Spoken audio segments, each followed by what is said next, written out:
Bom dia, turma! Eu resolvi gravar esse vídeo extra porque surgiram algumas dúvidas sobre diversos temas.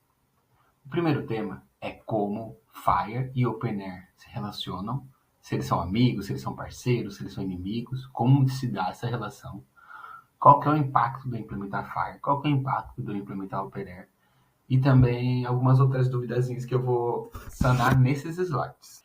Eu baseei minha explicação em cenários. O primeiro cenário é não ter nenhum padrão de interoperabilidade.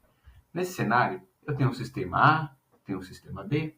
O sistema A ele tem um banco de dados estruturado do jeito que o time de desenvolvimento pensou, então eu chamei de banco de dados A, e ele usa a terminologia SD10. O sistema B ele usa o banco de dados B porque ele tem outro time de desenvolvimento que fez um banco de dados com outras estruturas. O maior exemplo é, por exemplo, a coluna, a tabela no banco de dados, onde a gente armazena informações sobre o sexo, né? Eu posso colocar sexo feminino, posso colocar F maiúsculo, posso colocar FEM. Então, essas pequenas divergências fazem com que o banco de dados A e o banco de dados B eles sejam diferentes entre si, apesar de armazenarem informações e estruturas relativamente semelhantes. Aqui, nesse momento, eles não interoperam dados. Na verdade, nem existe interoperabilidade. Nessa situação, eu entendo que a nomenclatura mais correta é integração. Então, eu consigo integrar o sistema A com o sistema B. Como eu faço isso? O time de desenvolvimento tem que conversar, o time de desenvolvimento do sistema A tem que conversar com o time de desenvolvimento do sistema B e entenderem como esses campos foram desenvolvidos, qual é a estrutura do banco de dados, qual a terminologia usada, fluxos de atendimento, regras de negócio. Normalmente, isso é feito através da documentação. Então, eu vou ter uma documentação do sistema A, vou ter uma documentação do sistema B. Eu, como desenvolvedor, vou ler aquela documentação e vou conseguir enviar ou consumir dados desses sistemas. E aqui esses sistemas, você pode pensar prontuário eletrônico, um prontuário eletrônico de uma clínica, de uma UBS, de um hospital, uma rede de farmácias, um laboratório de exames. Então, é bem vasto esses tipos de sistema, né, de estabelecimentos de saúde que utilizam esses sistemas. Aí a imaginação pode te levar longe. Nessa situação, até que é ok fazer essa integração. Então, eu tenho que conversar com A e com B, e eles entram no acordo e está tudo certo. Mas, a partir do momento que eu já tenho outro sistema, nesse caso, o sistema C, eu consigo ilustrar melhor como a complexidade aumenta. Então, para eu fazer uma integração entre o sistema A e o sistema B, eu vou ter que ter a documentação dos dois e vou conseguir integrar. Para eu fazer uma integração entre sistema C e sistema A, eu também vou ter que ter a documentação dos dois e cada time de cada sistema vai ter que fazer essa integração. Ao mesmo tempo que, se eu quiser integrar o sistema C com o sistema B, eu também vou precisar da documentação de cada sistema e fazer essa integração. Então, para cada novo sistema, é uma nova documentação,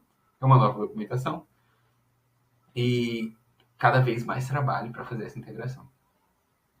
E aí, o próximo passo na minha explicação é mostrar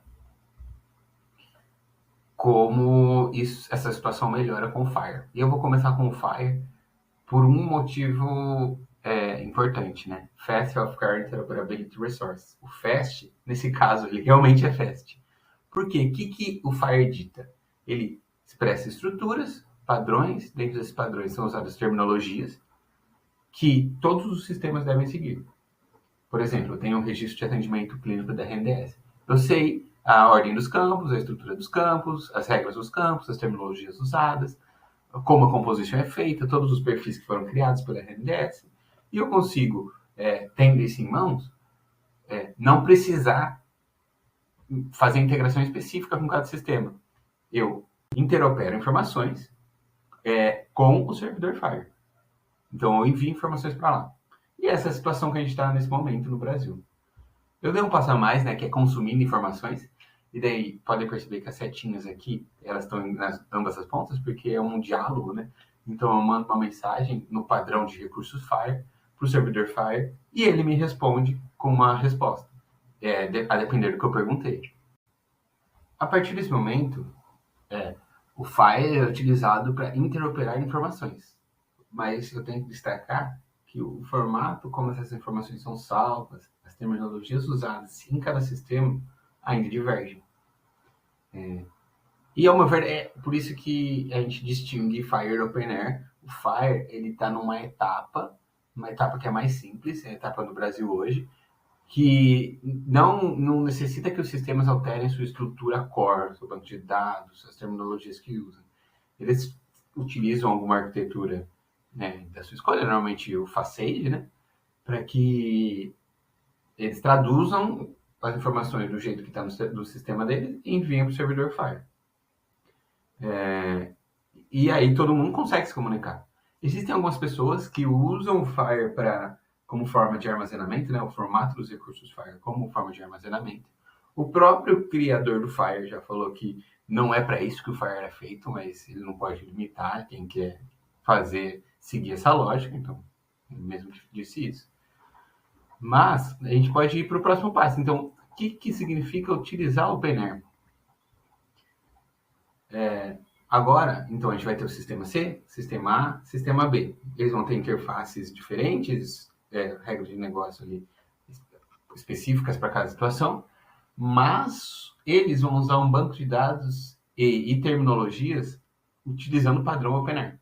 O padrão OpenAir é basicamente uma gama de arquétipos, que eles chamam, né?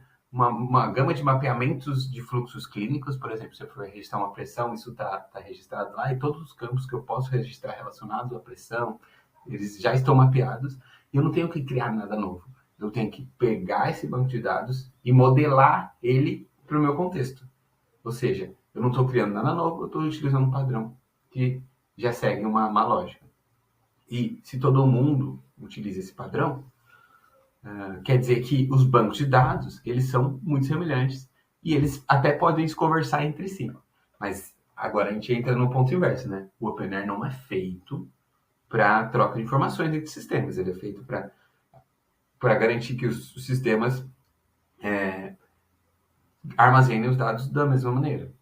Aqui, talvez seja um pouco difícil de entender o valor do OpenAir, mas isso também tem impacto dentro de uma mesma empresa. Uma mesma empresa de saúde, ela tem diversos produtos.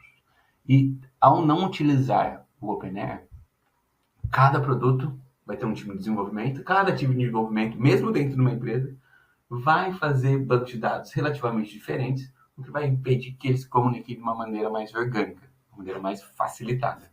Então, utilizar o OpenAir, no começo, ele tem uma curva de aprendizado mais lenta, porém, depois, a criação de novas aplicações em cima desse banco de dados fica facilitada, porque o banco de dados é o mesmo, então eu só preciso construir as aplicações em cima.